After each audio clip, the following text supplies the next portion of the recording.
So I'm going to speak a little bit more about the Tonewinner, the at-300. This is my office and everything, kids playroom. This is a setup again, 86-inch 4K monitor. Of course, the Tonewinner at-300. The CP12. I have 7 of those for my surround sound. That's 7 of those. And I have some subwoofers here. The subwoofers are used. I have 2 Mackie thumps. I have 1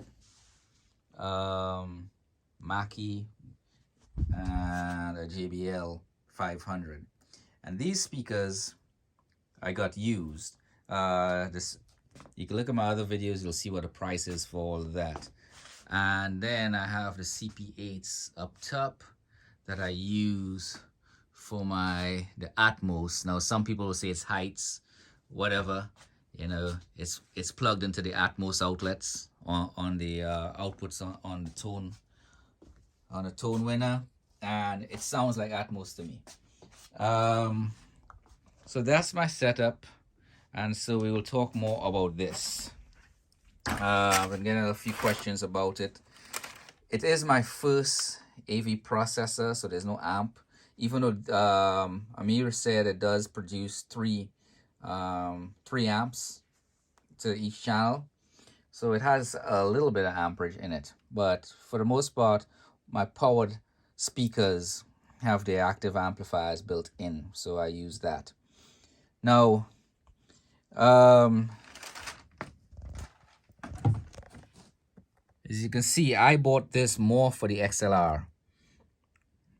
In the back, very simple to hook up, very easy to install, and it worked great for my application. It was cheap, and even though it still has some features in it that's a little bit over the top for what I would use, it is still simple enough where I can use it without very little intimidation. And I really don't have a need for a whole lot of bells and whistles. A lot of my tuning is done primarily at the speakers, and then I do fine tuning using the controls. Let me see if this thing support, using the controls there, right here. All right, center, surround, top, regular, master, volume, subwoofer. That's what I use. So, of course, with that being said, I can't really complain about it too much. It does everything I need to do. It sends stuff all over, where it's supposed to go. Amir had to help me set it up, plug into there. It does have 2.1 HDMI feature already built into it, and it also has eARC. So those are features I was looking for that I don't have to really worry about later on. So I'm thinking this thing should last me several years, unless it's a 9.1 or 11.1, or they do something different with Atmos where I feel a need to upgrade, then I will do so. And hopefully by then, these speakers will be more available used, so I can pick them up much cheaper, because I will stick with these. I love the clarity on these speakers. But it's my first AV processor. I've used receivers in the past. I had a Sony some years ago that was 5.1 that I used in this room. 7.1 was there, but it was kind of expensive, and I really didn't want to get, I didn't have money like that back then. I still don't have money like that this time around, but the room itself still cost me close to 10 grand, as it did 10 years ago. I think this would last me for the rest of my life, considering that the technology that's being used in this system altogether has been around for a long time in the DJ and music industry, like XLR, for instance, balanced inputs and stuff like that. So I don't see that changing very much in the near future. You know, I had HDMI that I was running back then. It was like 1.4, something like that. Now it's up to 2.1.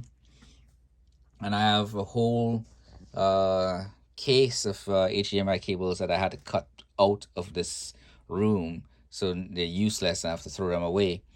Whereas these XLR cables, I think, will last a long time. Guitar Center, the ones I bought, they're lifetime guarantee. So if they ever go bad, I can take them back to Guitar Center and they'll simply replace it with another one because it's their brand of wires that I bought. Other than that, the processor is very easy to use. The hookup is easy to use. A couple of people asked a few things about it, so I thought I would answer it again. It is well built. It is metal. The remote is intuitive. I like all the fact that it has all the buttons on there, so I don't have to search through various menus to get to something that I want to use. I just hit the button and make the adjustments as I needed there. Bluetooth is amazing on this. I've been using it, the Bluetooth, quite a bit for sending music from my computer to this receiver, to the at-300, and into the stereo system, and that's been working out really well. As far as the e-arc and stuff, if you just have e-arc, that only sends audio signals back and forth from the TV to that, so you still have to connect HDMI to the TV for video input, which I had to do just to access the menu. But once I did that, this thing, very, very basic menu, very easy to navigate. There really isn't much I could say to fault this thing, and I can't really compare it to anything else because I have not purchased anything else, and nor would I purchase anything else because this has more than enough and for the price. There was just no there was no reason for me to purchase like a Marantz or one, or the Icarus Muse or the Emotivas, because they were ridiculously priced compared to this. And yes, those things may have some crazy features, but those features are beyond my skill set, and I just didn't see a value in it. Whereas this, I saw the value at a price point. It works great. So far, it hasn't failed me. There's no issues. They update the firmware on this thing regularly. I just did a firmware update this month. There was one for last month. There might be one for next month. We'll see. So whoever is producing this in China, Tonewinner, I'm assuming they make some of the other manufacture a lot of these devices for people like companies like Emotiva and whatnot. So they are serious about keeping the firmware updates on it, and firmware updates is so easy, it's ridiculous. You basically download it off Summit Hi-Fi onto a drive, stick it in the port here, turn the machine on, and it automatically finds it and updates. Very, very easy. Kind of plug and play type thing. It kind of reminds me of the Apple computer. It just works. As far as longevity goes, I won't know until 5 or 6 years from now. But with XLR and stuff, I'm assuming it will last. You can do like 9.3.46 something as well on this if you use the RCA plugs, but I didn't buy it for RCA. So if you're looking for that, you can go to Summit Hi-Fi and download the manual, and you can really get into depth with it. And the manual is not bad. I was able to understand what I was looking for, and since my application was very specific to XLR, it really didn't take me long to navigate it. Well, if you have any questions, ask it in the comment section down below. Like and subscribe. Y'all have a good day.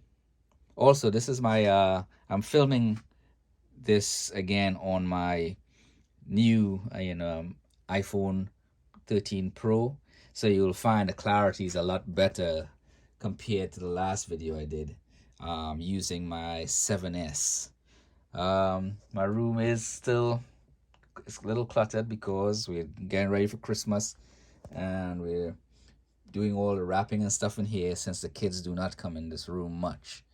Anyhow, you all have a good day.